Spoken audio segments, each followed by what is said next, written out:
Hello, and you're all very welcome to Limelight. I'm Louis Flanagan. I'm Conor O'Neill. And you're very welcome to another episode of DCUTV's hottest arts entertainment show.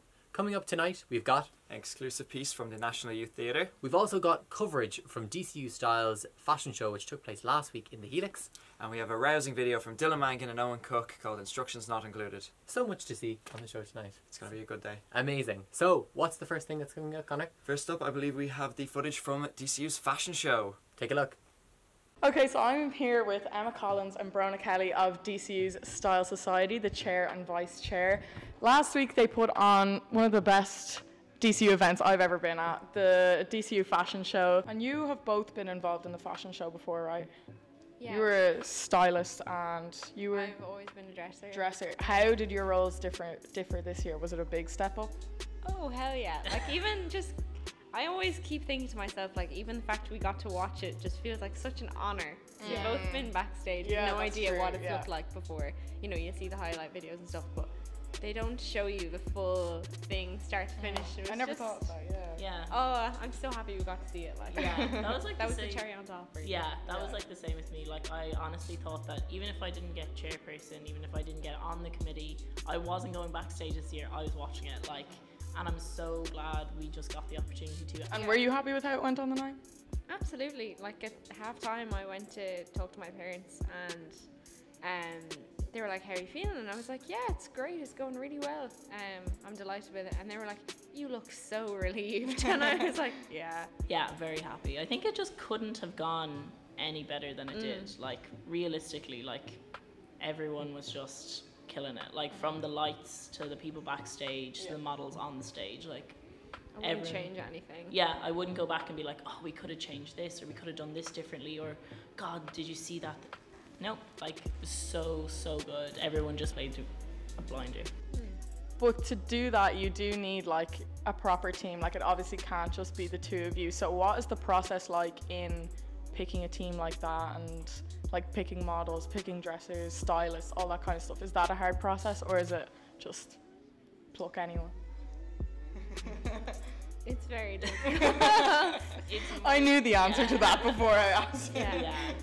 I think like what we were really blessed with is the fact that we have a really good committee. Like, we're all really good friends, we all get on with each other, but I think that also comes with like kind of a no bullshit policy. Like, you're kind of able to call someone out. Like, Brona's able to say, oh no, Emma, like, we shouldn't do it like that, or you can't say that, or we need to like we need to this way, or think about it like this. And I think that was with a lot of the committee as well. They felt like, okay, they were engaged in the fashion show in some way, so they were also able to come to us and kind of, you know, give us their opinions and stuff like that. The first thing was like the venue that we needed to plan, and that was back in June. We had to get that. And then it came to like the model auditions, model rehearsals, model callback, and then it came to like the stylists.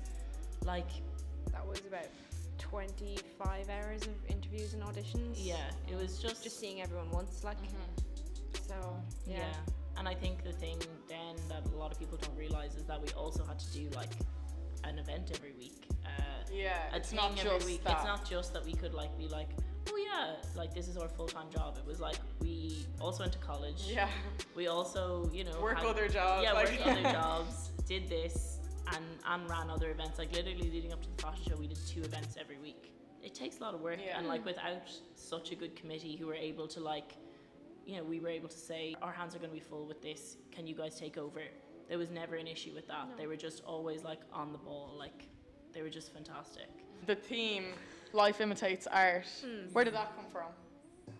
That was Lily Finlay. Lily Finlay, of course. Like, the actual drama queen, the diva herself. Like, we were like trying to think of one. I remember she was like, how cool would it be if we just like did like life imitates art? And we were trying to figure it out. And I was like, because I've been a stylist for the last 2 years, and I feel like sometimes the themes can be really broad, and sometimes when you're dealing with shops and when you're dealing with like new stock, and like obviously clothes are changing all the time, it's very hard to like encompass like one theme in like how many shops did we work with this year. Like, I'd say we even worked with more last year. Like, it's very difficult to like try find like a kind of a thread throughout. So I was kind of like, would it not work if we used, you know, a painting or a piece of art? And then it kind of came down to like Brona Kelly logistics, like was like, okay, what's copyright here? What's copyright, like actual media law on it. And like then it was like Emma Murphy who did the amazing graphics, and I think we all kind of just tied in together. And I think from a styling perspective, it really allowed the stylists to have a bit more fun with it, I think, hopefully anyway. But yeah, and I think with the lighting with Rian and stuff like that, it was just like amazing to see it all like come together on stage. And final question, personal highlights from the night of the fashion show, favourite looks or favourite moments, favourite shops, anything? I just loved the whole of the Dublin Vintage Factory Boys Walk. Oh, same. Just everything, just the clothes went together so well. It went with, like, all of the looks went so well with the paintings they were put with, but that one especially, the whole thing was just phenomenal. Like. Yeah, I'd also say, like, Dublin Vintage Factory was, like, oh, it was amazing. But even, like, just, like, the hype. Like, I think when you're in rehearsals, like, the models are kind of a bit like static, and like especially when they get up on stage, Jeannie Mac, they look like deers in headlights when we went up the first time, and the lights, and like I kept being like, you know, we were running things again and again, but like it just ran so smoothly on the night. And just to see like the girls come out and like strut their stuff, and like the boys come out and just like, oh, like we were just living for it. They came alive. They properly came alive. I think the crowd really helps with that, and you sold a Yeah. massive amount of tickets as well, so that all helped with the atmosphere. Yeah, it all came together really well and played to the theme really well, and I loved it. Yay. I'm you guys' biggest fan. So thanks so much for sitting down with me, and thanks for putting on a brilliant show. Thanks for having us. No worries. And thanks very much to Alice Lenihan for her coverage of DCU Style's fashion show. It was a great night for everybody involved. Now coming up, a brand new segment from Gemma Robotham. It's Show and Tell.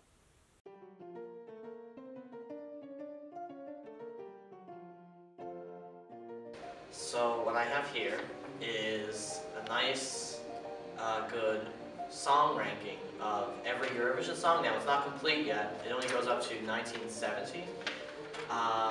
But basically, last summer, I decided I would go and watch every single Eurovision Song Contest from the start. I believe it starts in 1956. And just kind of rank which songs I liked the most. Now, of course, I didn't want to just give every song a 1 out of 10 rating, you know. I wanted every song to have a unique number, so, you know, like for example, this song has a 9.377 out of 10. You know, obviously there's thousands of songs, so I had to go down to 3 decimal places if I wanted every song to have a unique number. And it just lists them all. I give, you know, the song name, then the artist, the country it's from. This is a glass, or as it's known in the catering industry, a Slim Jim. Where I work, we do a lot of functions. I'm not going to name where because I'll probably get fired for this. But one day we had a function, and I'd say a few times a year we get Michael D. Higgins. He comes in for events and stuff like that. So I got sent over at the end of the day to, you know, clear his glasses, where this glass was there and it was as part of the tray. So I made sure that when I took up the tray, I remembered which glass was his. Then I went back to the kitchen, put all the glasses, bar this one in the dishwasher, went into, you know, the cupboard and just put this where no one would see it, and then at the end of the day slipped it into my bag. So now I have the president's glass at my house. I was dragged to Show and Tell to show you my t-shirt. It's a Mrs. Doubtfire t-shirt. An ex-girlfriend bought me this, but I'm not that emotionally attached to it, so I don't care. You know, I'm not going to just burn the t-shirt because it ended. It's a great t-shirt. Yeah, hope she doesn't hear. Actually, I don't care if she hears that. Okay, look at it. Look at this t-shirt. There you go.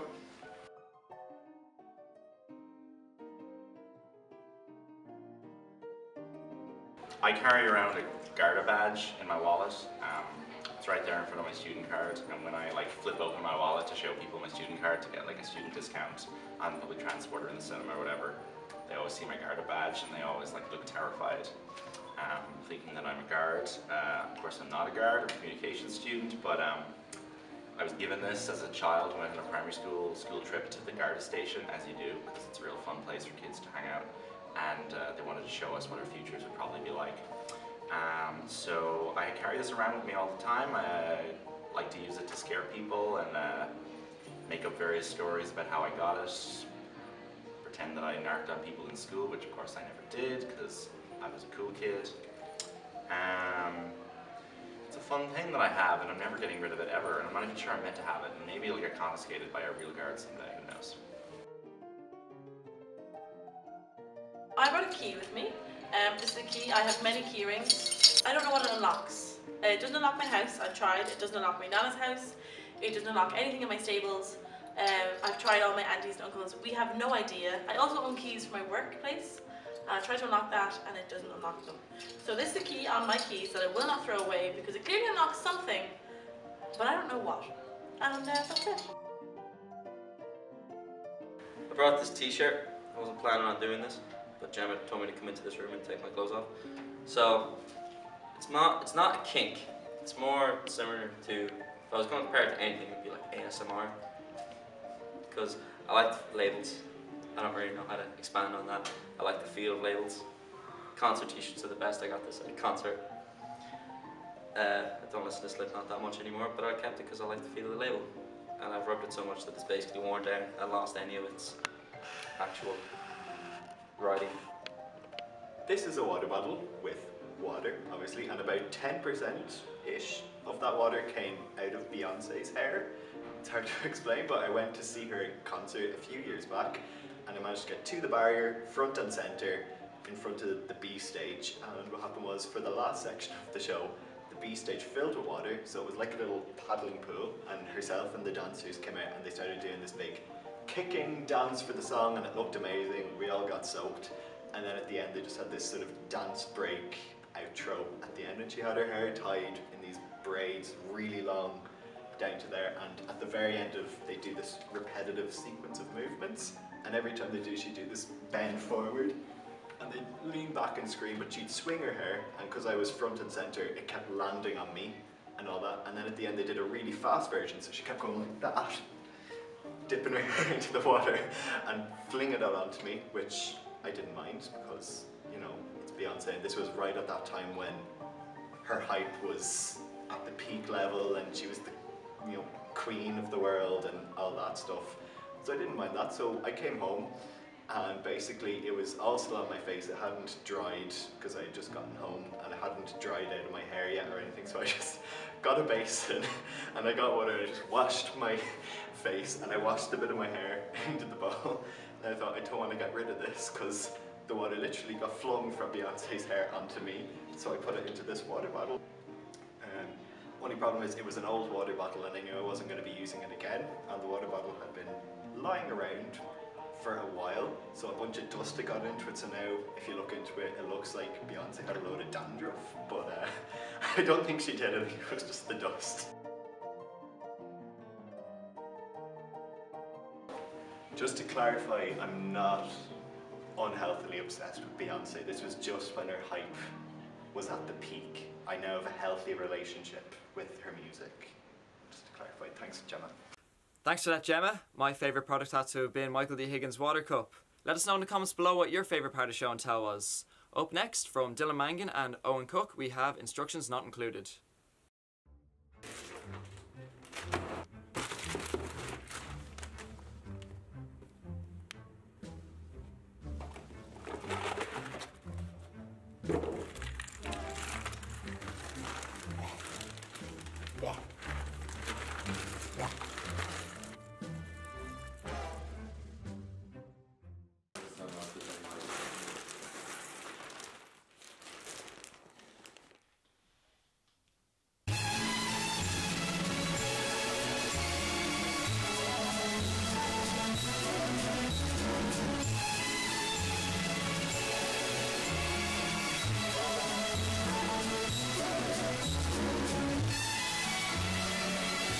This is a terrible idea.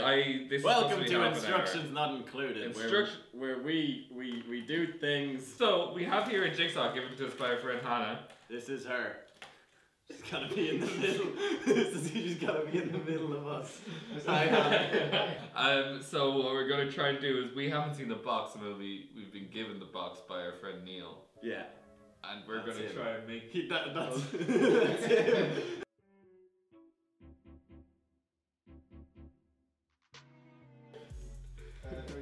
So we got 1,000 divided by 30.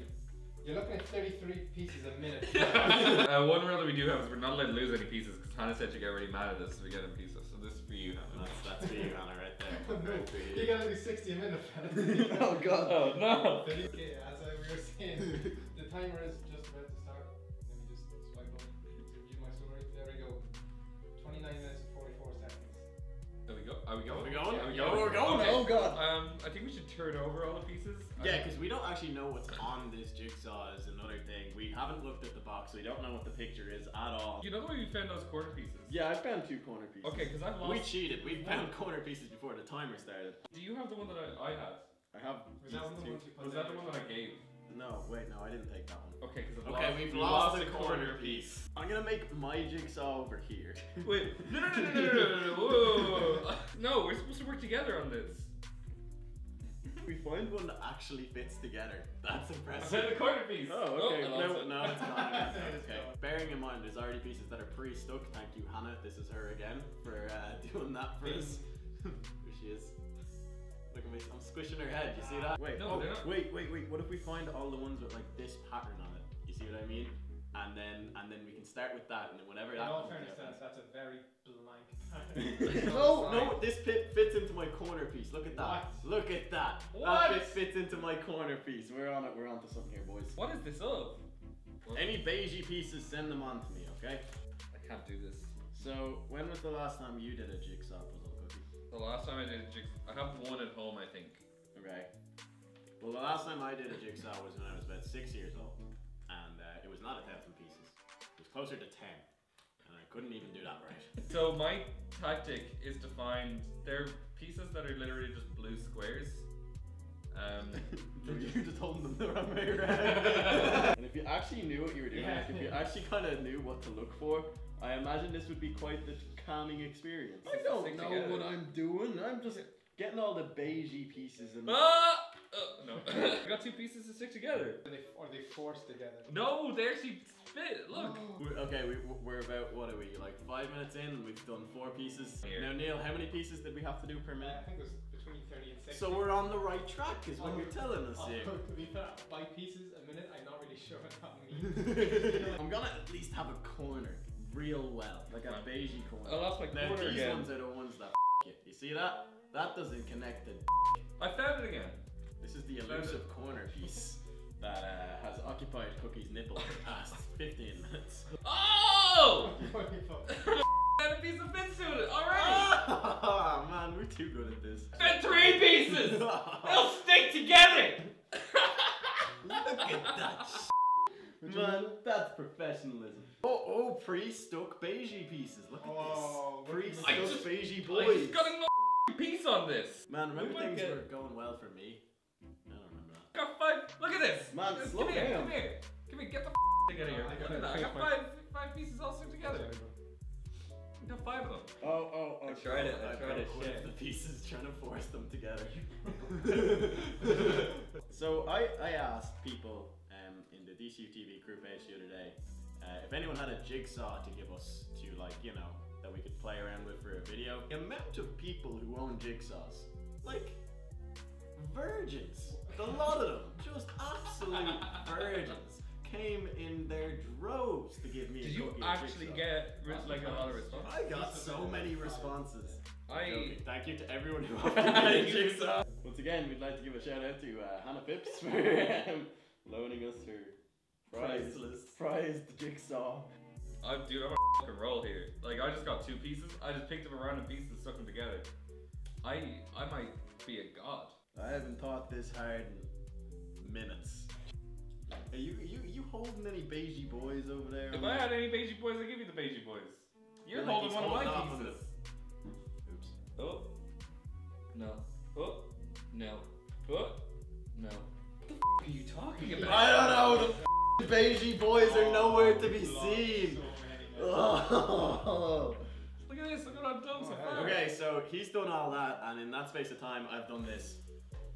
Now they were together a second ago. We've got 9 pieces, and we've 1,000 left to go. That means we've got like 10. I gotta go. I gotta go. It's Blow just my left me. nose. I have to do this by myself. Right now, just use kitchen roll.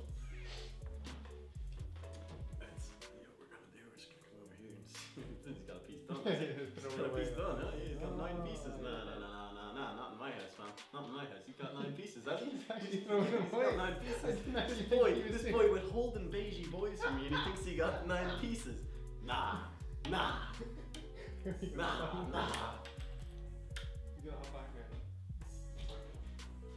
Oh, hey. Where the to go? I noticed it right away. I think you should get working because you've obviously got nothing done. So. Where are the pieces on the floor? Did you break it? Did you actually break it? Oh! You're holding beigey boys. I don't have any beigey boys. You have so many. Oh, this isn't even a bit. I'm actually pissed off. Jigsaws, right? What are they all about? I hate you. Do you enjoy your pee? Good. I didn't even pee. I just blew my nose. Yeah. That's the worst thing. If I knew you were gonna break it, I'd have peed as well. Spread them. This is your side, okay? You take these pieces. What if they? Well, what if I want? Well, then we'll make a deal. We'll do some trading, okay? Thank you. Okay, we'll just trade until we have the pieces we want, because we can't work together. Okay? You no. We can't work together. I'm fine with working together. This is my side. You're... now. 12 minutes. 12 minutes remain. Listen. No. I've done worse things in 12 minutes. Just ask my ex-girlfriend. Huh? It's a sex joke. I think you can laugh. It's sex. You're not funny. Whoa. Dad, is that you? This is actually deleted scenes from the upcoming fall of the Planet of the That's you. That's you. You sound like a stupid. Got him. You know the way old people like do jigsaws and stuff, like people think it'll like help like relax them and stuff like that. No, I'm convinced old people do jigsaws because they want to die. They're metal. It's a Star Wars jigsaw. Is it? It's no, it's not. Off. Ooh, child, things are gonna get easier. Ooh, child, things are gonna get brighter. Stop it! Where's the second corner? Alright, I didn't want to say, but I might have misplaced my second corner at about 5 minutes in. The whole rest of this episode is just gonna be me going, A beigey boy. I think I saw a piece drop. yeah, that's important because Hannah said not to lose any pieces. Right, Hold on. It was so accurate that literally just as the alarm went off, it stopped recording because you can only do half an hour. So that's how accurate it was. Right, let's review. Okay, we sat down at the start. If you remember, way back at the start of this episode, and we said, "Hey, let's do a 1,000-piece jigsaw. Instructions not included. Let's see how far we come, huh?" So it looks about the same here. There's like 40. No, there's like 40 pieces left. Yeah, there's about at least 40 3 pieces. You know, here. we have That's not a many. couple left over. We'll but, take you a know. look at Dylan's pile. So what I did was I found these 2 pieces stuck together at the Dylan's trying start. to make a porno out of jigsaw. and then I found these 2 pieces stuck together at the start as well. And then I just kind of tried to find colors that were similar to those. It was like, you know, the dropper tool on Photoshop. I just kind of, and this is what I made. Yeah. Not bad. I found green pieces, and I got some green pieces, and I stuck them together, and then I made like a green thing. Now, whatever you say about both the lads who got more, but the actual winner is the floor, who seems to have accumulated most of the pieces all around the gap. What were we trying to make here? What's the box? What's the picture? Let me get the box. All right. Okay, you ready? I'm gonna be so upset with this. Show us what we was making. Oh, what the hell? That wasn't a desert at all. That was a really old wall. So I think I was doing these shrubs down here. Yeah. And then what I thought was a sky was actually this river. You two were like working on like the same piece, like so close. Surely that was you were right. Yeah, surely. Working on that right there. Wait, I was this? Was I? Yeah. I got to like about here. That way. So like all the, I know all the the divide. You thought 2 different corners, and they're like the same corner, like all 3 the centimeters. boys I was looking for are actually from all over the picture, so they could be from down here. Well, listen, if we've learned anything from this episode, it's that we've learned absolutely nothing at all, and we'll be back again with instructions not included very, very soon. Thank you for watching. He's been Cookie. That's been Neil. This has been our Jigsaw. This is Hannah. Hannah again here. And I'm Dylan. Stay frosty.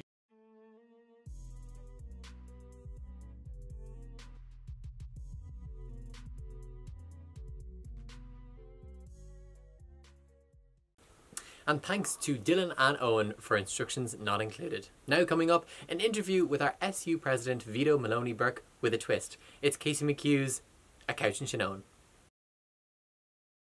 Are you calling it Shannone Sit Down? I sure hope you are. Oh, did you like that? Welcome to Shannone Sit Down. Thank you for having me, Casey. It's so great. You know, I've wanted to have you on for so long. This is the first episode of the show, but I've wanted to have you on personally. Can I shake your hand? My hands are sweating. Would you ever eat anything out of the trash? Like, say your sandwich just like, oh, it fell in and you're just like, you know. Like it fell into the bin? Yeah, it fell, like, it's gone in deep. You know, there's like eggs at the bottom, there's a spice bag from last night. What kind of sandwich? I mean... When you get a takeaway, I'm notorious for this. I always like to get a plate, but would you take it out of the container and get a plate, or would you leave it in the container and eat it? Well, I quite like those little, you know, you get the Thai noodle boxes. Yeah. You feel like you're in a film when you're eating out of them. Remember, like, Rachel and Friends eating out of those? Like, I'm like Rachel, I'm eating Camille. If there was a zombie apocalypse, how long do you think you would last? Ooh. I think I would last quite a long time, actually. Well, the other thing is, actually, I'm not very easy to hide. But I don't know, zombies are quite awkward, and I'm also quite awkward and gangly and stuff. So I could just pass. They couldn't be like, oh, there's another zombie. We don't need to worry about that guy. Dorito, how do you... Sorry, work away. No worry, work away. Have you ever committed a serious felony? Yeah. I bet I'm taller than you. Really? And see what I mean, like when I stand up straight? Yeah. No. Yeah, you do have long limbs. I didn't even offer you a drink. Oh my god. I'm so... Sorry, I'm such a mess. Do you have a preference in wine? No, well, white actually does suffice. White? Yeah. I'll see what I have here. I have half of 2 Lucasades. Nice. Lucasade's my favourite drink. It is actually my favourite drink. Do you want me to give it a quick? Yeah. You know. Frito, I've heard this isn't the first time you've been interviewed. Colin, Craig, and Cavan. Yeah, him. Yeah. What was that interview like? I didn't hear... It was genuinely even weirder than this interview, actually. Oh my god. This is just such a nice colour. Would you ever go into beauty? Am I not already? Weird. No. I had a good friend of mine on the show with me. Not sure if you know him. Sean Carey. Oh my god. Radio. Love Sean Carey. Sean Carey, yeah. He kind of took over. Not that he always takes over everything, but yeah. Are you okay? I'm fine, yeah. We can talk about this. No, I'm fine. It's fine. Ooh, that's not very straight at all. Well, that's important, is it? It has to be straight. Well, I don't know. But look, we're going to find out very soon. What do you think of the housing crisis? I think it's on Trump. Which Trump? Which Trump? What other Trump is there? He has a big old booty and a big old face, and it just gets worse from there. Yeah. Don't like him. No. Do you like him? No, I don't. What's your favourite quality of his? Just how good looking he is. Very attractive. Second year is when everyone's lives fall apart. Like, it is just the worst. It doesn't get grimmer than second year, I think. Does it get better? It gets a little bit better when you start to reform, you know, and kind of cut all the addictions and criminal acts out of your life. But, yeah. Working on that. Yeah. We'll get there. Yeah. I know we weren't really going to talk about the presidency, but how's everything been going? It's good, yeah. We're on the way out here now. Yeah. Election started today. Are you really sad? No. Well, this is really timely to do it the day everything started. Yeah, it's one of the last times I'll ever be relevant.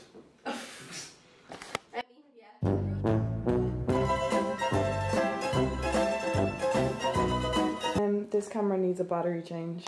Thanks to Casey and Vito for that. Next up from Louis Flanagan, we have an exclusive piece from the National Youth Theatre. Since 1983, National Youth Theatre has been central to the artistic programme of Youth Theatre Ireland. and gives 16 youth theatre members from across the country the opportunity to work on a professional theatre production on the Abbey's Peacock stage. Out of the 120 people that auditioned this year, the final cast has been selected for this year's production of Dylan Coburn-Gray's Ask Too Much of Me. We caught up with the lucky cast and crew on the Peacock stage at rehearsals last week.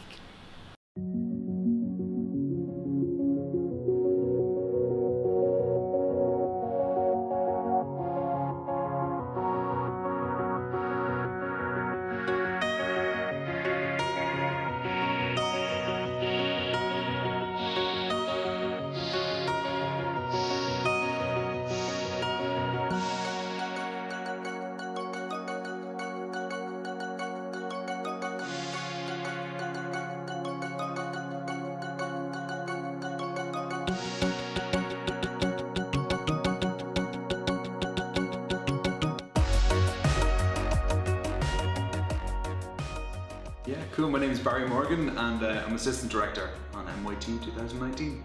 Hi, I'm Sammy. I'm 18, I'm in Dublin Youth Theatre and I'm from Wicklow. Hi, I'm Fifa. I'm 19 and I'm in Dublin Youth Theatre. I'm from Dublin. Hi, I'm Emery. I'm 19. I'm from Donegal and I'm in the Engradan Youth Theatre. Hi, I'm Dara. I'm 20 and I'm in Limerick Youth Theatre. Just explain to us in a couple of words, maybe like 3 or 4 words, what exactly the script is about, you know, without giving too much away. I guess young people living in a squat in Dublin. Okay. So it's set during the abortion referendum, and it's just like they're like, you know, some characters are more political than others, and it's just like it's playing off that a little bit. Yeah. Can you just describe the show for people at home? I guess it's the play is about you know, a group of young adults trying to find their kind of spot in life. They're some of them their goals, some of them they're trying to find their kind of identity and stuff like that. So that's what it's about.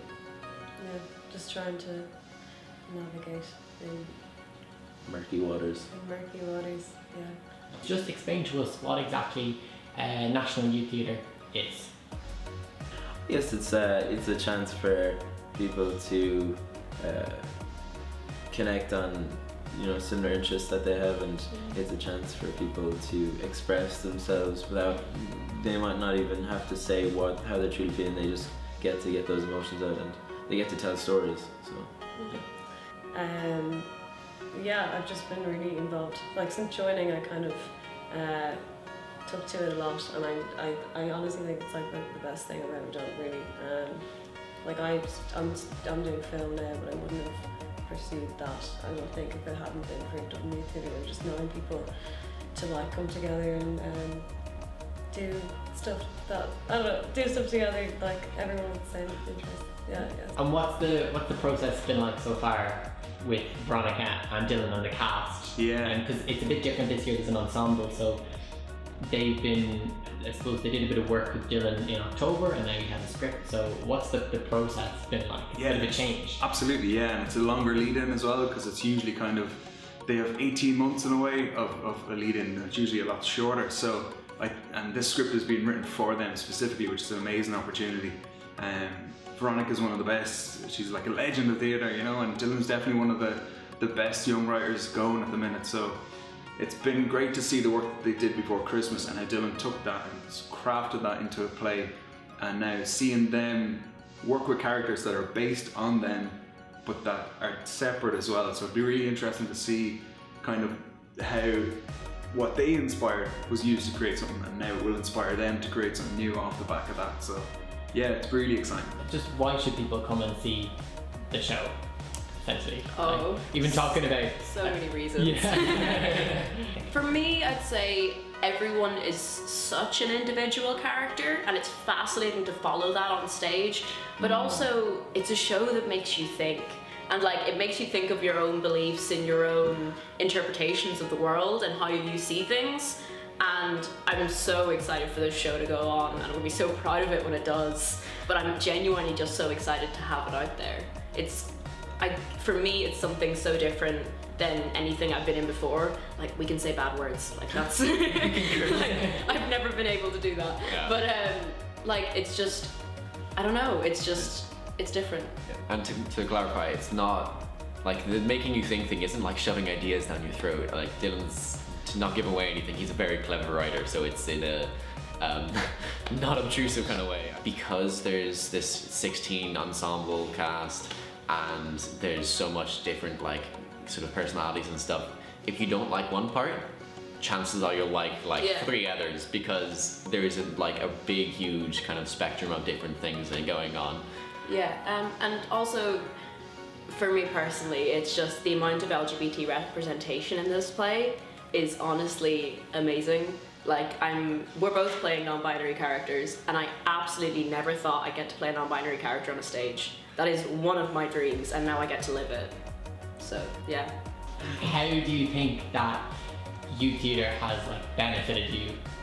I think it's helped me in terms of communication. So when I was younger, I was more kind of shy and quiet and stuff like that, but once I started doing youth theatre, I just it gave me a chance to kind of not be worried about making a fool of myself or something like that, because at the end of it, I just realised I don't care if people kind of if I make a fool of myself, because you know I'm having fun and people seem to be enjoying it so far. So.